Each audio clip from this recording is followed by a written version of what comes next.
Nobody really likes intros, so I'll just keep it short. In this video, we're just gonna go over the first level of The Walking Dead Iceberg. This is basically for all the video games, even weird, obscure ones like the 400 Days DLC or Michonne. I'd like to start off strong, but we're just gonna do them in order.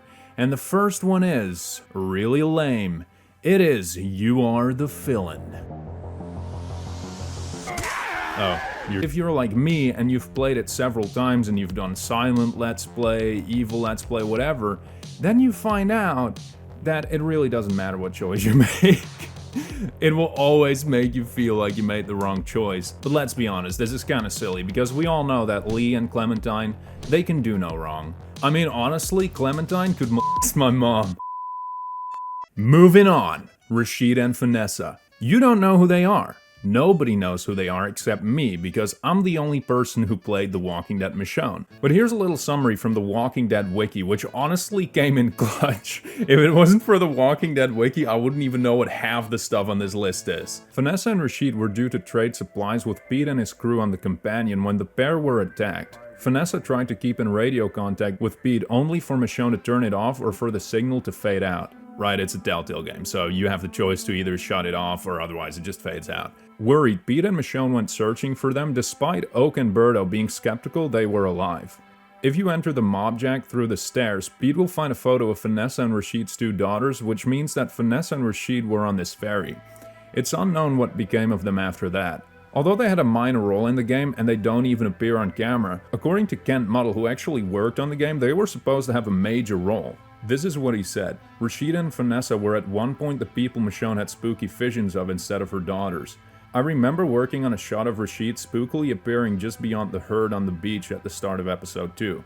They were always going to be found dead, but now it's just implied that they died in the ferry. You see a picture of their kids there, I think, but no longer a hard-confirmed corpse. Did he really just say a hard corpse? Clementine's hat. Originally, this hat was supposed to have the UGA or the Georgia Tech logo on it, but because it's copywritten, they used the initial D instead. And the initial D stands for Dream. Just kidding. It stands for Derek Sinat or something like that. Hold up. No, it doesn't. It stands for Derek Sakai, one of the people who worked on the game. Macon. Not to be confused with Bacon, the town in Minecraft story mode. Macon is the city seen in season 1 of The Walking Dead, and I have no idea what the creator of this list is trying to tell us with the word Macon. So I'll just read the trivia section on the wiki. Glenn and the Atlanta police officer both reveal in-game that they were born and raised in Macon. Brenda St. John grew up in Macon or the nearby area as she told Lee at the dinner and starved for help. Macon was labeled a Stage 9 catastrophe by the Federal Rescue Services when Glenn listened to his car radio near the end of A New Day. According to a newspaper clip on the ground seen at the beginning of Long Road Ahead, the National Guard ordered the city to be evacuated, which could explain the absence of local survivors. Both Macon and Savannah are based on actual cities in Georgia. That implies that the road traveled by Lee's group midway through Long Road Ahead, and by Russell and Nate during Wildcard, is located near the Interstate 16.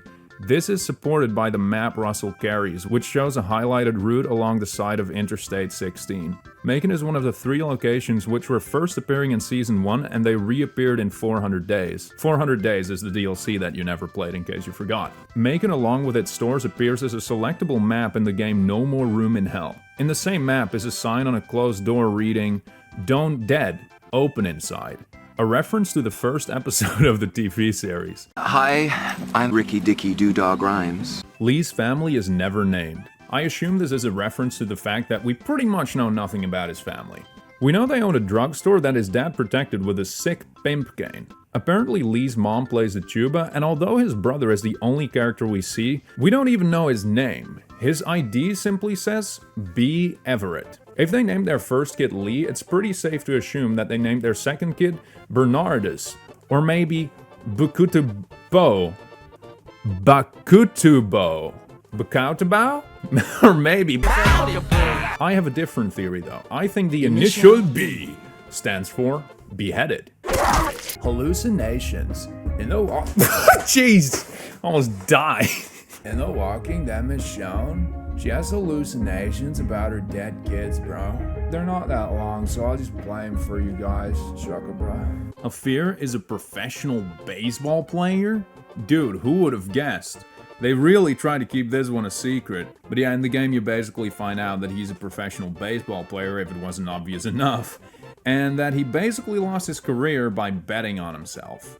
Badger's death. Badger was a lieutenant at the New Frontier, and there's several ways to kill him. Now, I'm not going to play episode 3 for 5 hours, so I'm simply going to read you the different deaths that he can suffer. After mortally wounding Badger with a shotgun blast, Hafir uses a baseball bat to strike Badger on the side of his head. After the first hit, Badger smiles, satisfied that Hafir is losing his sanity. If Hafir hits Badger once or twice, Badger is still conscious, but he later dies of the trauma. On the third hit, Hafir bashes Badger on the scalp, crushing his skull and cracking it open, killing him. Despite this, Hafir can continue beating Badger's head until he's completely brutalized. If he does, Badger's corpse can be seen twitching. Ooh, spooky. Alright, you can let Conrad do it. After mortally wounding Badger with a shotgun blast to the gut, Hafir lowers his baseball bat and allows Conrad to kill Badger as vengeance for Francine's murder and the destruction of Prescott. This shocks Badger, who then taunts Hafir for not having the guts to kill another man. Conrad coldly refutes Badger, saying, "You're not a man, you're nothing," before raising his gun and Stokely shooting Badger point blank in the side of the head, killing him instantly. Stay silent, aka silence is a valid option. After mortally wounding Badger with a shotgun blast to the gut, Hafir lowers his baseball bat in silence. Trip understandingly takes his knife out and stabs Badger in the head. I'm pretty sure that's what happened in my Let's Play, since I did do a silent Let's Play. Let him turn. After mortally wounding Badger with a shotgun blast to the gut, Hafir elects to leave Badger as he is to suffer a slow, painful death with no means to prevent his own reanimation. Badger is displeased that his taunts to get to them to kill him now have failed. But they are quickly called away by David before he can taunt them again. Badger ultimately dies of blood loss. At some point during the next 2 days, Badger reanimated and was found by other members of the New Frontier, upon which he was put down and returned to Richmond to be put on display by Joanne as evidence of Hafir's barbarity. Collectibles. In Season 4 of The Walking Dead, you can decorate Clementine and AJ's room with beautiful little trinkets that you found, like the heads of the enemies that you beheaded. Just kidding. It's just the head of a deer. And a couple other animals. The other collectibles are plastic flowers, real flowers, and AJ's drawing, a cat skull, and Den's drawing. In episode 2, there is a boar skull, shrooms, and a penis flytrap. Episode 3 got AJ's school pennant, an etchy sketch, the foot of a rabbit, a horseshoe, a toy, and a wind chime. Episode 4 has a skin mask, shout out to James, you little sicko, a crystal, yet another toy, and least but not last, wait, that doesn't even make sense, a skull. I don't see how any of these decorations are appropriate for a kid's room, but I guess AJ can now play with his toys on shrooms while wearing a human skin mask. Nintendo. I looked for about an hour and all I could find is that the game is out on the Nintendo Switch, so I have no idea what they meant by this one. Russell hiding next to Carly or Doe. In The Walking Dead 400 Days, if you decide to hide in the bushes from this weirdo, depending on who you killed in Season 1, the body of either Carly or Doe can be found here.